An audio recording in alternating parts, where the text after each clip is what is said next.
Hello, আসসালামু আলাইকুম friend. সবাই কেমন আছেন? আশা করি সবাই ভালো আছেন। আমিও আপনাদের দয়ায় ভালো আছি। আজকে আরও একটি লং ভিডিও নিয়ে চলে আসলাম। আমি ঝুমুর আপনাদের জন্য। আশা করি আপনারা এই লং ভিডিওটি না টেনে পুরো ভিডিওটি দেখবেন, তাহলে আপনারা রং করাটা শিখতে পারবেন। খুব সহজেই কিভাবে রং করে ছবিতে এটা শিখতে পারবেন। এটা আপনারা দেখতে পাচ্ছেন, এটা একটি শাড়ি পরা গার্লস ড্রয়িং। তো মেয়েটি শাড়ি পরেছে। মেয়েটির প্রথমেই আমি শরীরের কালারটি করে দিয়েছি, আপনারা দেখতে পাচ্ছেন। তারপর আমি খয়েরি যে কালারটা আছে, গাঢ় খয়েরি, ওই কালারটা দিয়ে মেয়েটার ব্লাউজটি আর্ট করে নিয়েছি সুন্দর করে।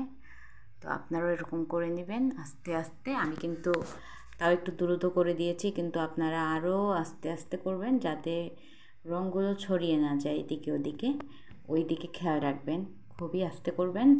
আর জিরো যে তুলিগুলো আছে ওগুলো দিয়ে করবেন, তাহলে কিন্তু বেশি ভালো হবে আর সুন্দর লাগবে দেখতে, এদিক ওদিকে ছড়িয়ে যাবে না।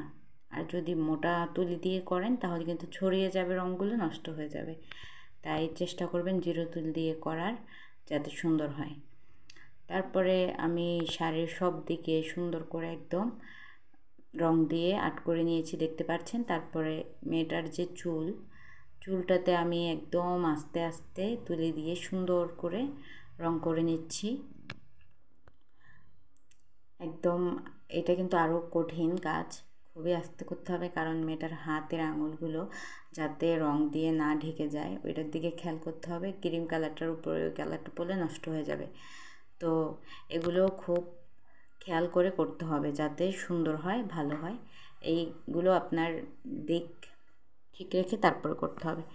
তো আমি এগুলো কালারগুলো করার পরে আমি এখন কালো কালার, যে লাস্ট পর্যায়ে কালো কালারটা দিয়ে দিচ্ছি, যাতে আমি যে ড্রয়িংটা করেছি এটা ফুটে ওঠে সবগুলো শরীরের সব জায়গাতে, যাতে ফুটে ওঠে শাড়িটার কালারগুলো ফুটে ওঠে আর হাত মুখগুলো ভালো করে বোঝা যায়, তার জন্য আমি কালো দিয়ে দিয়েছি। দেখতে পাচ্ছেন কালো দেওয়ার পরে কীভাবে ফুটে উঠেছে। আপনারাও এরকম কালো করে দিবেন, তাহলে এরকম আপনাদের ছবি যে এটা আছে আর্ট করবেন ওইটা অনেক ফুটে উঠবে। তো লাস্ট পর্যায়ে সবার শেষে কিন্তু আপনারা কালোটা দিবেন, না হলে কিন্তু ছবিটা নষ্ট হয়ে যেতে পারে। আগে দিবেন না, আগে দিলে রঙগুলো মিক্স হয়ে যাবে, ভালো লাগবে না। তো অবশ্যই কালো কালারটা লাস্টে দেওয়ার চেষ্টা করবেন সব সময়, না হলে কিন্তু নষ্ট হয়ে যাবে। আর আশা করি সবাই বুঝতে পারছেন। আর আজকে যে ভিডিওটি দেখেছেন আপনাদের কেমন লেগেছে মতামতটি আপনাদের জানাবেন। আর সবাই ভালো থাকবেন। আল্লাহ হাফেজ।